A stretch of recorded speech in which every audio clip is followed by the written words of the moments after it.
Hello everybody! For any scuba diver, a healthy reef is a promise of a great dive trip, an opportunity to witness a marine biodiversity at its best, the essence of what scuba diving is about. According to the United Nations, around 1 billion people depend on coral reefs for their food and livelihoods.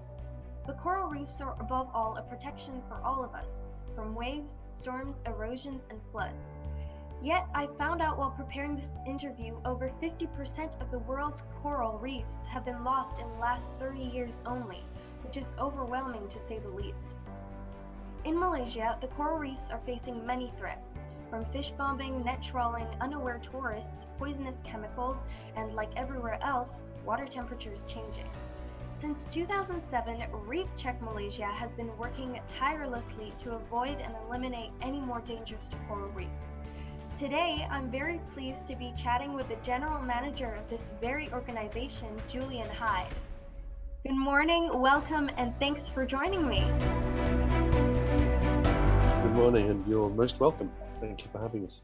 The nonprofit organization monitors over 200 reef sites around Malaysia by conducting surveys all year long, and you are also running 3 long-term community projects based on Tioman, Mantanani, and Sibutingi Marine Park. Did you decide to focus on these islands because they are highly tourism-induced and therefore the more endangered or at stake of being endangered? That's an interesting question. We chose these locations for a variety of reasons, but largely related to the accessibility. So was there a community there that we felt we could work with? Was there a need for the sort of work that we're doing? How are we able to help them? So we've got a variety of factors really behind the choice. Chintai Mantanani project started off in 2012 when the island became a hotspot for fish bombing. I saw a survey from Reef Check stating the fish bombing decreased by 83% between 2014 and 2019 over there, which is a massive decrease of this illegal practice. I assume it's a collaboration work, of course, so can you sum up the different steps and partners involved to obtain this impressive outcome? A lot of people are involved in that. This is the reason we started working in Mantanani, actually, because we were doing surveys on fish bombing back in 2010, 2011. First of all, we were able to get some fish bomb detectors. So we put those in the water to give us the data that we need. You then start to work with the community, and this is where the community work is important. Fish bombing is done by a small proportion of the community, usually. You can put pressure on them through their peers. We worked with the local police so that they could step up enforcement efforts, mainly being more visible in the villages and the communities so that people are aware that they're around. We spoke with the school and we did some education work with the school. We worked through the village leadership, so the Ketua Kampung and the JKKK, to try and get them to support the anti-fish bombing work. And finally, our team on the island was just visible and trying to give the message as often as they could in many, many different ways, that fish bombing just is not a good idea. Do you know how the fish bombing situation has been around Mantanani since the pandemic hit? It has, we're getting some evidence that it has increased a little bit, but we have not been able to go into the water to collect our fish bomb detectors. So we don't have any actual data. So it's not that obvious, but we think there's been a bit of an increase. Hopefully, once this is all over and the tourists come back, we can clamp down on it again. Your latest goal is to change their mindset and give them a new livelihood for men and women. What can you do to help the community struggling in these difficult times? Are these projects still going on despite the current situation? Some work is still ongoing. Work that we can do on land within the SOPs is still ongoing. So in Mantanani, we are still working with the community there to build businesses in a small agriculture business and virgin coconut oil production. which they're still able to do. So they're able to collect the coconuts and process them. So there's still a little bit of work going on there. Where we can, we're still working. There are some movement restrictions, but you can't just stop. You know, we've got to carry on work. We've got to carry on doing what we're doing because these communities still need help. Reef Check Malaysia also runs a waste management program that is a hit, with more than 170 families involved. Education and awareness are definitely the key to help people do good. I read there is a team of 3 people only. Is it correct? How do they manage all these projects? Our staff is a small team. Mantanani, we have 3 Reef Check staff based on the island. They don't do all the work. They actually hire a bunch of local guys. I think there are 10 people regularly, daily, go around the village collecting the trash. So we're just managing that team. We're not doing it. But again, they are what we call daily paid assistants. So when they help us with the program, then they get paid an allowance. So that's another of these kind of supplementary or alternative livelihoods where, you know, for 2 hours in the morning, they are the waste management system. And then once they've done that, they'll go back and maybe go fishing, or they'll go back and work in a community, in a homestay, for example, or in a small family business. So it's little bits of extra money that we can give them that, you know, add up to a living wage. So we're just facilitating that chain of events happening, but the work is actually being done by people on the ground. Cintai Tioman program started in 2013 as the first ever long-term community-based program and focuses on getting the local community more involved in the conservation of their island's reef, but not only. With several water refill stations and a recycling center, it feels like the focus is on turning the entire island into an eco-friendly environment. Did it take time to get them on board, or were they immediately enthusiastic? And when I say them, I mean not only the communities, but everyone working and staying on the island, tourists included. It takes a long time. My colleague Alvin, who runs the Cintai Tioman program, basically spent his first year on the island just sitting, chatting, drinking coffee with the locals, trying to build trust, trying to get to know them and for them to get to know him. It takes a long time to build up that trust, but equally importantly, you have to look to their needs, because if we go to an island and say, you need to save the coral reefs, they'll say, yeah, okay, we can do that, but we only have electricity for 12 hours a day, and we don't have any running water, and there's no sewage treatment, there's no clinic, we don't have a jetty, there's no regular boat service to the mainland. These things are important to us. The coral reefs are not so important to us. So you have to look into the needs of the local community as well. And then you've got a balance between improving their lives, which means improving the economy, which means training, capacity building, but at the same time trying to convince people of how important reefs are for their whole livelihoods and for their whole future. And you need to always be thinking about how do the locals feel about this? Because it's all right for me to tell them that what they need to do, but they have to understand it themselves. For long-term sustainability, this is something that they have to take on board, and come to terms with and accept and do for themselves, because we can't carry on doing it. They have to be involved in the decision making and the process. The program is a 10-year plan. We are now 8 years in. So what will happen in 2 years? Will the whole island, communities, resorts, dive centers be fully ready to manage the impact of tourism? One of the challenges we face is that different people have very different visions for the future. Some people want mass tourism to return. You know, we want to go back to like it was in 2019. I personally don't agree with that. I think mass tourism can be very damaging, not only to the ecosystems, but also to the communities. When we started working on Mantanani back in 2012, 2013, there were maybe 50 visitors per day going to the island, 50 per day, right? By pre-COVID, 2020, it was as many as 3,000 a day. 3,000 a day? It's a constant stream of boats coming in. That's a lot of people.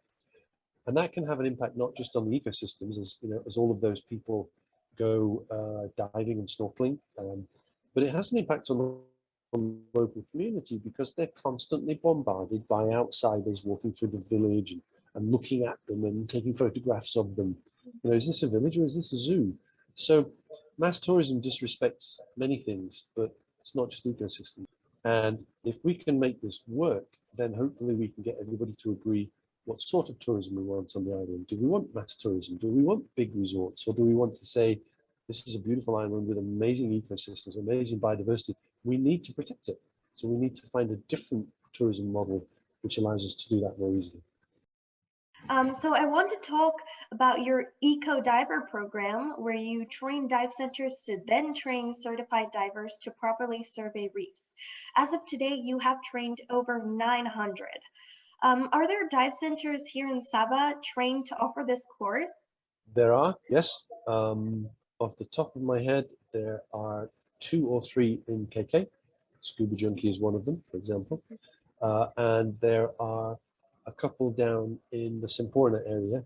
I can't remember the list off the top of my head, but the details are on our website. But yeah, we've trained quite a few trainers in Sabah, and they are now going on to do more training. Mata King Island Resort has a trainer. Mantanani has eco divers. Again, the youth group on Mantanani that we work with, we're training them slowly to be eco divers so that they can do surveys of their own reefs, and that's an amazing tool. If the local islanders do a survey of their own reefs, it's very powerful because it's not some outsider saying, you know, you're damaging the reefs. It's their peers, it's their family members, it's their uncles and aunties or cousins, whatever. Yeah, as soon as I'm 15, because I know you have to be at least 15, I'm going to those dive centers and I'm learning how to do this survey. Are So you a certified diver? Yes, I am. I'm an advanced open water diver. Okay. What does the training consist of? So the Reef Check survey is based on the principle of indicator species. And I can see some of them in the picture in your background. There are certain fishes and certain invertebrates like sea cucumbers and sea urchins and so on, which tell us something about the health of the reef. Right? I'll use butterfly fish as an easy example. Butterfly fish, different species of butterfly fish like to feed on different corals. So if you have a wide variety of butterfly fishes or large numbers of butterfly fishes, it seems to indicate that the reef is healthy, right? Herbivores, which is grass eaters, like parrotfish, are important to control algae growing on the reef. So we have 29, I think 28 different indicators. So we count 9 fish indicators, we count 9 invertebrate indicators, and we count 10 different types of substrate. So the bottom, is it rock, is it live coral, is it soft coral, what sort of, is it silty, is it sandy, what is it? So the training will teach you what these different indicators are, and then we take you in the water and we check your identification skills. So we will point out different indicators and say, what's this, what's this, what's this, what's this. And with training tools like, you know, picture charts. And then once you learn the indicators, then we teach you how to actually do the survey itself. And this is where the experienced diving comes in, because doing a reef check survey is not like doing a leisure dive. Doing a reef check survey, you have to be able to hover. You have to be able to remain stationary for several seconds at a time. You have to be able to get very close to things so that you can identify them. Particularly if you're looking at the substrate, if you're looking at the reef itself, you have to be able to identify, is this a live coral, or is it bleached coral, or is it dead coral, or what's the problem here? So we teach you the indicators, and then we teach you how to do the surveys, and then we'll actually take you on a survey so that you do your first survey under the supervision of an instructor. Once they have completed the course, can eco divers do the surveys themselves, or do they do it in groups? You need ideally 5 people to do a survey, 5 or 6 people, because as you know, we dive in pairs. So you usually have 2 people to do the fish survey. You have 2 people to do the invertebrate survey, and you have 1, maybe 2 people to do the substrate survey. So we normally do a survey over about 45 or 50 minutes. Once you've done the course, you wouldn't need to go and find your own team to do surveys with. Yeah. Ask us, we'll get you involved in our program. Using the data that you've collected from previous surveys, what is one of the main problems you see with reefs today? What we have seen over the last 5 years is a slow decline in one of the key indicators that we measure, which is live coral cover. So over the last few years, it's declined by 1 or 2% per year. So it's down from around 50% to low 40s now. What's causing that is a variety of factors, either divers who are not being careful enough when they're in the water, or snorkelers who are standing on corals because they think it's rock, because they don't know any different.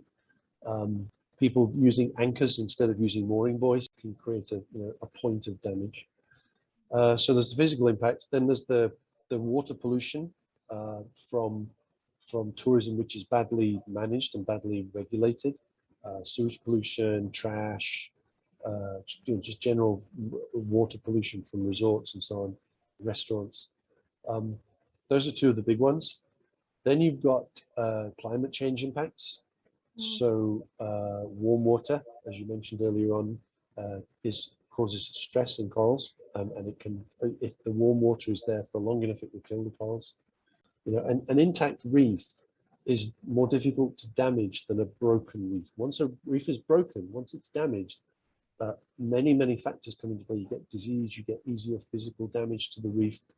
But if it's whole and if it's healthy, it is more resilient to these external impacts. So it's got a better chance of surviving. So during these times, obviously, you weren't able to go out and do your reef surveys and monitor them. Is that going to affect your data at all? I'm assuming that it has to be a regular thing to be able to get a good series of data.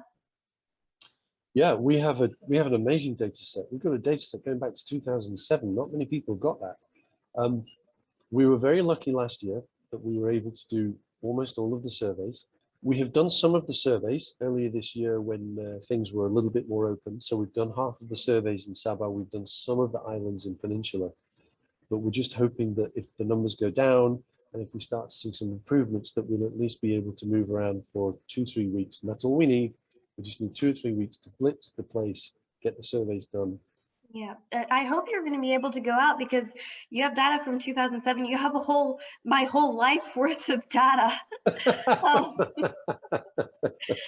Well, thank you so much for joining me today, Mr. Hyde. Before leaving, I want to congratulate Reef Check on being selected as one of the 5 Climate Champions Global Givings Climate Action Fund. I wish you all the best in your current and future projects. And as a diver, I will definitely add these islands on my bucket list. Thank you for your efforts. Take care. Bye. Thank you very much. Bye. Thank you for watching today's interview. Like their website says, sustainable coral reef management starts with you. Make sure you respect reefs and all its inhabitants next time you visit one. Stay safe. Bye.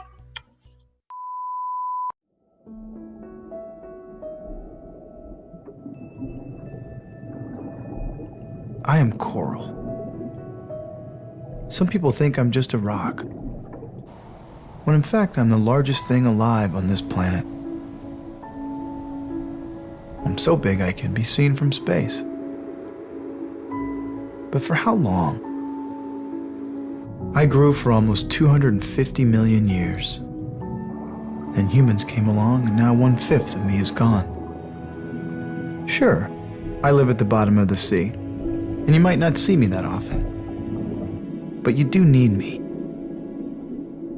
Do you realize that 1/4 of all marine life depends on me? I am the nursery of the sea. Little fish depend on me for food and to hide from the big fish. And guess who eats the big fish? That's right, you do. I'm the protein factory for the world. Yet you raise the temperature of the ocean so I can't live here anymore. And when big storms and tsunamis barrel through the ocean, I'm your fortress. Yet you tear me apart with dynamite and poison me with cyanide. Well, here's a crazy thought. Stop killing me.